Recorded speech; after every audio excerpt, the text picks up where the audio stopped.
จารย์สอนเพชรจันทโชโตอุทยานธรรมวังวิโมกข์พระครูสมุหารปัญญาธโรวัดป่าอาเจียงพระอาจารย์สรายุทธสิริสาโรวัดท่าพระยาจักรและองค์สรพจน์สุนทรวัดธรรมปัญญารามจึงขอบอกบุญขอเชิญชวนสาธุชนร่วมเปิดป่าฟังธรรมและขอเชิญท่านผู้ใจเป็นกุศลร่วมจองเป็นเจ้าภาพภัตตาหารเจ้าภาพโรงทานเจ้าภาพน้ำดื่มน้ำปานะเจ้าภาพกันเทศบูชาธรรมเจ้าภาพอื่นๆหรือ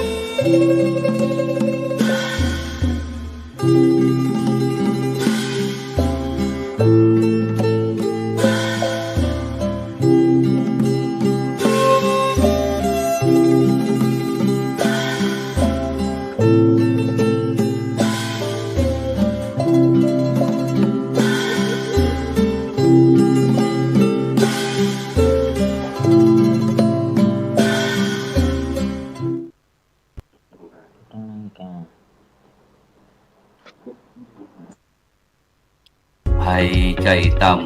ำชั่วก็ตัวเขาทำใจเฮาฮือสูงไว้บ่หวั่นไหวเขาดินทาอิจฉาพ่องจั่งปะไลทำดีไปใจเฮาสุขเขาตุกเองขอกล่าวคำว่าธรรมะรับอรุณสวัสดีในวันรัฐธรรมนูญไทยประจำปี 2567 ซึ่งในเจ้าวันนี้ก็กับผมมัตตมภาพพระครูโสพลปริยัติก็ได้นำรายการธรรมะรับอรุณมาพบกับบรรดาท่านผู้ฟังท่านผู้ชมซึ่งตามปกตินั้นก็จะเป็นหน้าที่เป็นว่าเป็นรายการประจำสัปดาห์ที่2ของวันอังคารนี้ก็จะเป็นท่านอาจารย์พระครูพิพัฒน์ปริยัติยาภรณ์วัดตุ่งขี้เสืออำเภอสารปีจังหวัดเชียงใหม่ก็จะเป็นผู้ดำเนินรายการแต่เนื่องจากในเจ้าวันนี้ตะวานี่ติดต่อเพิ่นไปเพิ่นอยู่ที่ประเทศอินเดียนะฉะนั้นก็พระครูโสพลปริยัติก็เป็นโค้ชนักจัดรายการจำเป็นนะเข้าเย็นจำอุ่นเจ้านี่เป็นมวยแตนนะเป็นมวยแตนฉะนั้นก็ในเจ้านี้ก็ออกอากาศที่เมือง12ปันนาเขตปกครองตนเองประเทศจีนซึ่งเจ้านี้ก็เป็นวันอังคารที่10เดือนธันวาคมพุทธศักราช2567นะซึ่งวันนี้ก็เป็นวันรัฐธรรมนูญไทยเฮาที่ได้มีการปกครองโดยใจรักธรรมในทางพุทธศาสนาปกครองบ้านปกครองเมืองให้อยู่เย็นเป็นสุขฉะนั้นก็วันนี้ก็เป็นวันหยุดเป็นวันหยุดราชการและโดยเฉพาะบรรดาท่านผู้ฟังท่านผู้ชมก็คงจะได้พักผ่อนอยู่กับครอบครัวนะแต่ภารกิจศาสนกิจพระครูโสพลเรียกพร้อมถึงคณะก็ยังอยู่ที่ต่างประเทศอยู่นะเพื่อที่จะเชื่อมสัมพันธ์ไมตรีเพิ่มพัฒนาภาคีเครือข่ายพระพุทธศาสนาในฐานะที่เป็นสมณทูตผู้ที่จะนำหลักธรรมคำสอนต่างๆไปแผ่กับศรัทธาญาติโยมพี่น้องที่มีความเลื่อมใสในทางพระพุทธศาสนาซึ่งในเจ้านี้นอกจากจะแปลนแล้วก็ยังว่าได้ออกมารูปเดียวนะในเจ้าวันนี้เขาก็มีผู้ร่วมรายการด้วยนะซึ่งปกติพระอาจารย์ก็จะออกรายการมากันนะในวันอังคารแต่เป็นอังคารที่แล้วนะฉะนั้นวันนี้เขาก็พบกับท่านอาจารย์ผู้ช่วยศาสตราจารย์ดร.พระอาจารย์วิสิทธิตาวิสิทโธคณาจารย์จากมหาวิทยาลัยมหาจุฬาลงกรณราชวิทยาลัยเขตเชียงใหม่นมัสการครับท่านอาจารย์ดร.วิสิทธิ์ครับผมนมัสการท่านอาจารย์พระครูโสพลครับผมแล้วก็เจริญพรผู้ฟังรายการธรรมะรับอรุณทุกท่านครับครับผมครับซึ่งตามปกตินั้นท่านผู้ฟังท่านผู้ชมเดินรายการของเรานี่ก็จะทุกเจ้า ทุกวันเวลาตั้งแต่7 โมงเจ้าไปถึง7 โมงครึ่งนะเจ้าละเกิงชั่วโมงเกิงชั่วโมงนะซึ่งถ้าเป็นอาทิตย์แรกนี่ก็จะเป็นวันจันทร์ก็เป็นพระอาจารย์พระวินัยธรกล้าธรรมโชติสิปโปนะวันอังคารก็เป็นพระอาจารย์ดรวิสิทธิตวิสิทธโธวันพุธก็พระอธิการรณชัยระนันชโยวันพฤหัสก็เป็นท่านอาจารย์พระครูสุชาติธรรมวุฒิวันศุกร์นี้อันนี้เปิดรายการใหม่ท่านอาจารย์พระมหาจิตการอภิคุณโยหลวงพ่อเจ้าคณะอำเภอภูซางจังหวัดพะเยาวันเสาร์ก็จะเป็นท่านอาจารย์พระครูสถิตธรรมาวิพัฒน์นะที่จากเมืองลำปางแล้วก็วันอาทิตย์ก็จะเป็นท่านพระอาจารย์สกุลภาษาธานิโยเนาะนี่คือสัปดาห์ที่1ก็จะไปออกสัปดาห์ที่3แฮมส่วนสัปดาห์ที่2ก็วันจันทร์ก็จะเป็นท่านอาจารย์พระมหาอนุวัติตเมโทนะวันอังคารก็เป็นท่านอาจารย์พระครูพิพัฒน์ปริยัติยาพรเป็นวันนี้นะแต่วันนี้พระครูโสพลกับท่านอาจารย์ดรวิสิทธิ์ออกแทนนะวันพุธก็จะเป็นท่านอาจารย์พระครูวิวิทย์ประชานุกุลนะวันพฤหัสก็จะเป็นพระครูจันทสรการวันศุกร์ก็พระครูศรีสิทธิพิมลด็อกเตอร์นะนี่ก็วัดศรีบุญเรืองอำเภอฝางวันเสาร์ก็จะเป็นท่านอาจารย์พระครูสิริปริยัตยานุสารด็อกเตอร์นะท่านอาจารย์พระมหาดวงจันทร์พุทธศีโลรองเจ้าคณะอำเภอแม่แจ่มวัดปันแหวนแล้วก็วันอาทิตย์นี่ก็พระนักเตะชื่อดังพระอาจารย์ใบดิกาไกลสอนกิตติเวทีนะวัดตาไคอำเภอแม่ริมนะครับฉะนั้นท่านอาจารย์ครับวันนี้ในฐานะที่เป็นวันรัฐธรรมนูญไทยนะครับอยากจะให้ท่านอาจารย์ได้คือกำลังใจเกี่ยวกับวันรัฐธรรมนูญของไทยสักหน่อยครับเพราะว่าบรรดาท่านผู้ฟังท่านผู้ชมเขานอกจากที่จะฟังที่ประเทศไทยแล้วก็ยังมีทั่วโลกครับฉะนั้นก่อนในฐานะที่เป็นพระสงฆ์รูปหนึ่งก็แล้วกันครับคือธรรมะเกี่ยวกับวันรัฐธรรมนูญสักหน่อยนึงครับผมนิมนต์เลยครับผมครับก็เนื่องจากวันนี้เนาะเป็นวันรัฐธรรมนูญเป็นวันที่ทุกคนนะครับมีคุณค่ามีศักดิ์มีสีของความเป็นสิทธิเนาะสิทธิความเท่าเทียมเรื่องของทุกคนเหมือนกับถ้าเรามองหลักการพระพุทธศาสนาก็คือพระพุทธศาสนาเราก็ให้ความสำคัญนะครับโดยเฉพาะยิ่งก็คือการอนุญาตให้พระสงฆ์เนี่ยได้อุปสมบทได้บวชในพระพุทธศาสนาโดยที่บ่มีชนชั้นวรรณะเนาะบ่ได้แบ่งอันนี้ก็คือเป็นการที่เป็นเสรีภาพนะครับแล้ววันนี้เราก็การปกครองนะครับระบบของการที่เราจะมีทุกคนมีส่วนร่วมนะครับเราพูดถึงการมีส่วนร่วมทุกคนมีส่วนร่วมในการที่จะแสดงออกมีส่วนร่วมที่จะเป็นเจ้าของมีส่วนร่วมที่จะดูแลนะครับอันนี้ก็เป็นสิ่งที่มีคุณค่าฉะนั้นทั้งหมดทั้งมวลเนี่ยก็ต้องอาศัยส่วนรวมเนาะยังประโยชน์ของส่วนรวมยังประโยชน์ของเกื้อกูลนะครับแล้วก็เอาคุณค่าเอาความหมายนะครับในนิยามเนี่ยนะครับจริงๆแล้ววันรัฐธรรมนูญก็ต้องกลับมาทบทวนเหมือนกันนะครับอีกมุมหนึ่งสิ่งที่เราอยากเห็นก็คือว่าเราอาจจะต้องกลับมาทบทวนดูว่าเรามีรัฐธรรมนูญแล้วมันเกิดอะไรขึ้นในสังคมอย่างนี้นะครับมันเกิดอะไรมันเกิดการพัฒนายังไงแล้วส่วนไหนที่ควรที่จะปรับปรุงแก้ไขแล้วมันมีส่วนที่จะต้องปรับปรุงแก้ไขนะครับครับผมอันนี้เราพูดถึงตรงนี้เนี่ยเราอยู่ใน12 ปัญนาเนาะผมก็พยายามถามในประเทศจีนเนี่ยอาจารย์ครูเพิ่นก็บ่ได้มีการปกครองแบบนั้นแต่ว่าโดยระบบการปกครองของประเทศเปิ้นเนี่ยเปิ้นก็เป็นการปกครองแบบอาจจะบ่มีขั้นตอนแบบเหมือนกับมีประชาธิปไตยเนาะครับผมแต่ว่าดูการตัดสินใจผู้นำนะครับอยู่ที่ผู้นำในการตัดสินใจใช่แล้วเราก็จะเห็น ถึงการเปลี่ยนแปลงการพัฒนาที่รวดเร็วเนาะอย่าง12 ปัญนาเนี่ยอาจารย์พระครูครับคิดว่าน่าจะประมาณแค่10 ปีเนาะครับใช่ครับนะครับ10 ปีเท่านั้นนะครับที่10 ปีในการที่จะสร้างอะไรใหม่ๆขึ้นมาแบบฉับพลันแต่ถ้าสมมติว่าถ้ายังมีการปกครองระบอบประชาธิปไตยเนี่ยมันจะเห็นไหมครับเห็นเศรษฐกิจอย่างนี้เกิดขึ้นไหมอย่างเงี้ยนะครับแต่มันก็ต้องแลกมาด้วย ได้อย่างก็ต้องเสียอย่างเนาะมันก็มีทั้งสองส่วนครับโดยเฉพาะเรื่องความเสียสละนะครับเนาะความเสียสละส่วนเพื่อที่จะเป็นความสุขของคนส่วนรวมการถ้าเราได้ผู้นำที่มีความเสียสละไอ้ผู้นำที่มีวิสัยทัศน์นะครับในการที่จะจัดการอะไรต่างๆเนี่ยมันก็ทำให้แต่ละที่เนี่ยมันก็มีบริบทไม่เหมือนกันอย่างประเทศจีนก็อาจจะเหมาะกับสำหรับการปกครองแบบนี้นะครับแต่นะครับแล้วก็ลองกลับไปทบทวนของเรานะครับโดยเฉพาะวันนั้นเรามีความภาคภูมิใจที่เราได้มีโอกาสนะครับแล้วก็สิ่งสำคัญก็คือการปกครองนะครับระบอบที่เราปกครองและทีนี้ส่งต่อมาให้ทุกคนมีส่วนร่วมในการปกครองนะครับด้วยพระมหากรุณาธิคุณของพระองค์เนี่ยนะครับมอบให้ทุกคนได้มีส่วนที่จะต้องมีส่วนร่วมในการปกครองดังนั้นเนี่ยมันระบบของเราที่ผ่านมาเนี่ยเราก็จะเห็นนะครับการเปลี่ยนยุคเปลี่ยนอะไรต่างๆรัฐบาลอะไรต่างมาเนี่ยนะครับมันก็ต้องกลับมาทบทวนเนาะครับผมจากนั้นก็รายการเขาก็ขอแสดงความยินดีกับพี่น้องที่มีรัฐมีสัญชาตินะครับเพราะว่าแห่งหลายท่านหลายคนที่ยังต้องระเหเล่ร่อนตึงบ่ปรากฏการในหลักฐานหรือว่าอย่างต่างๆที่จากนั้นก็พี่น้องคนไทยก็จงภาคภูมิใจครับที่เขามีวันรัฐธรรมนูญไทยเขาขึ้นมานะครับจากนั้นก็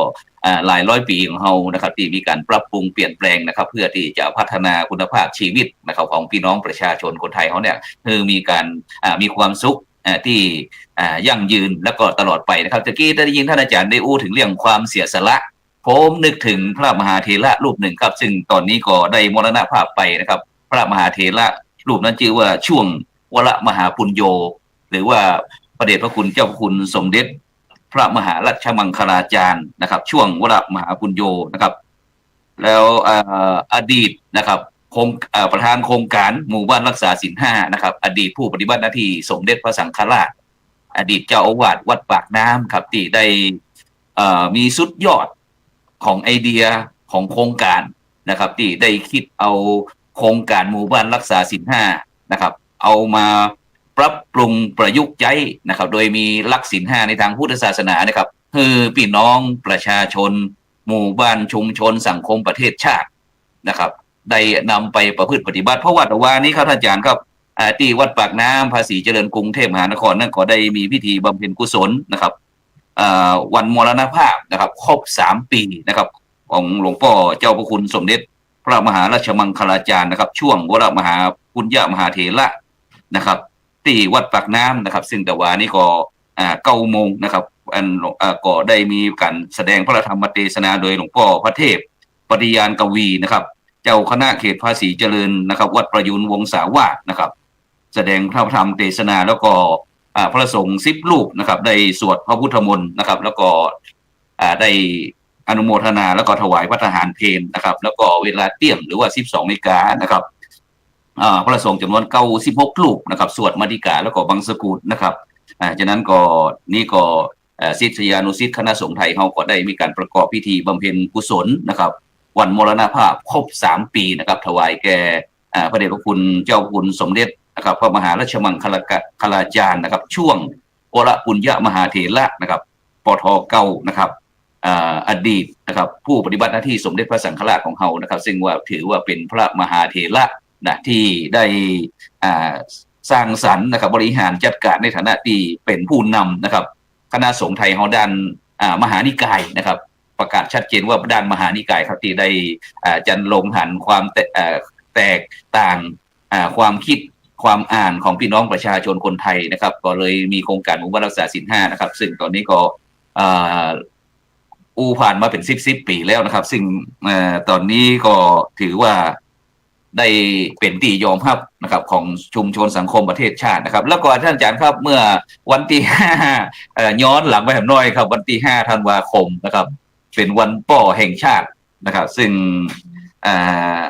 กันง่ายๆก็เป็นวันป่อที่เขาเมื่อถ้าสมัยก่อนนั้นถ้าทุกวันที่5เนี่ยเขาจะได้ยินเพลงได้หันกิจกรรมอย่างต่างนี่ครับที่ในปัจจุบันนี้พระองค์ท่านก็ได้เสด็จสู่สวรรคาลัยไปเป็นที่เศร้าโศกเสียใจเป็นที่ห่วงหาอะไรของพี่น้องประชาชนคนไทยเพราะว่า ได้สร้างสรรค์ประโยชน์ไว้ในสังคมไทยประเทศชาติเฮานะครับก็คือพระบาทสมเด็จพระบรมชนกาธิเบศรนะครับมหาภูมิพลอดุลยเดชมหาราชนะครับบรมนาถบพิตรนะครับซึ่งพระองค์ท่านได้สวรรคตเสด็จสวรรคตเมื่อประมาณปี 2559 นะครับปีนี้ก็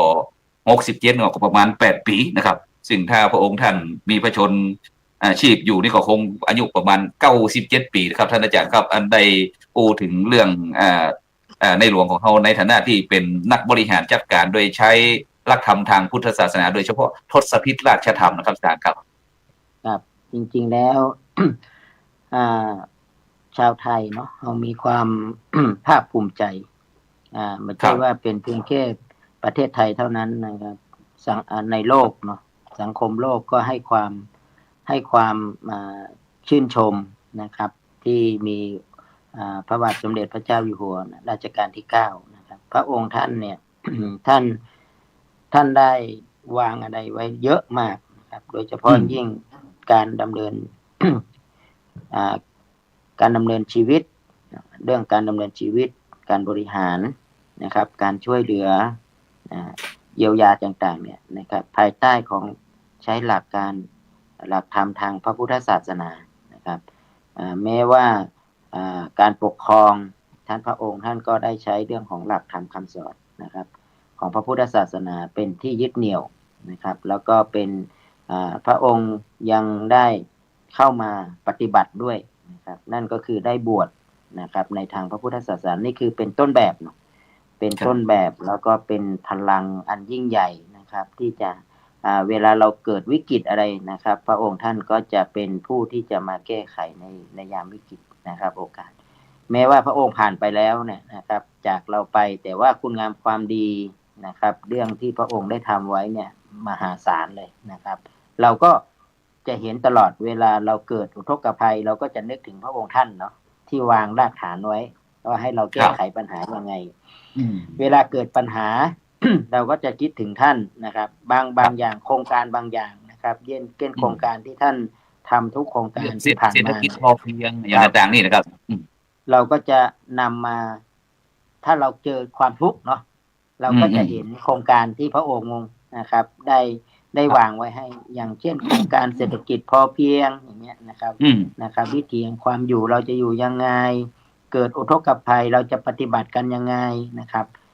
ด้วยของที่พระองค์ได้มีการวางไว้ให้กับพวกเราเนี่ยนะครับอาจารย์ทุกคนทุกคนจะเห็นว่าเมื่อเกิดอุทกภัยเนี่ยเราก็จะนึกถึงพระองค์ท่านครับแล้วมันก็จะผ่านไปเนาะมันก็จะผ่านไป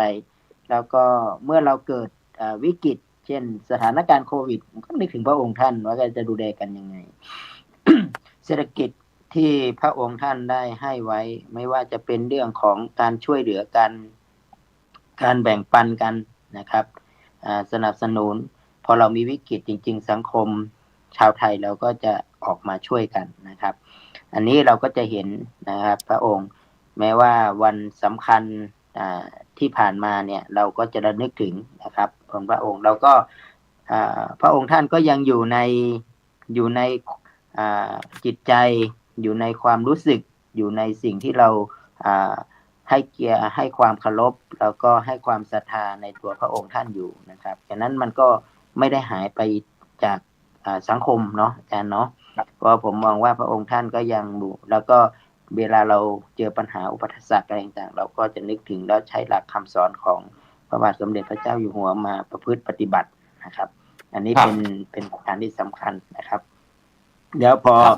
วันที่5 ธันวามาถึงปุ๊บเราก็จะได้มาเคารพมาระลึกถึงท่านมาทบทวนนะครับสิ่งที่ท่านวางไว้สิ่งที่ท่านให้กับทางเราเป็นแนวทางประพฤติปฏิบัติเราก็นำมาทบทวนแล้วก็นำมาแก้ปัญหาในชีวิตเพื่อเป็นกำลังใจเป็นกำลังสติปัญญานะครับการดำเนินชีวิตต่อไปอย่างเงี้ยครับครับฉะนั้นก่อนเนื่องในวันที่5 ธันวาคมเป็นวันป่อแห่งชาตินะครับแล้วก็เป็นวันเกิดวันประสูติของพระบาทสมเด็จพระบรมชนกาธิเบศรนะครับมหาภูมิพลอดุลยเดชมหาราชบรมนาถบพิตรนะครับ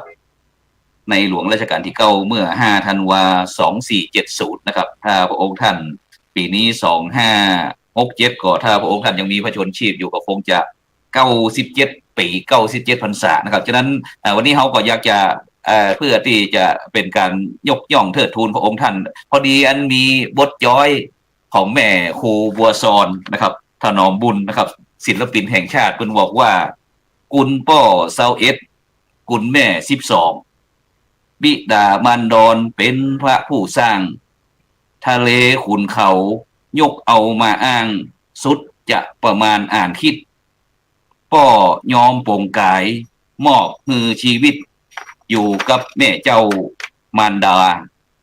ฟังกำป้อเตอะคนดีป้อเหยถ้าไข่สะเบยฟังเน้อลูกล่าซับอยู่ในดิน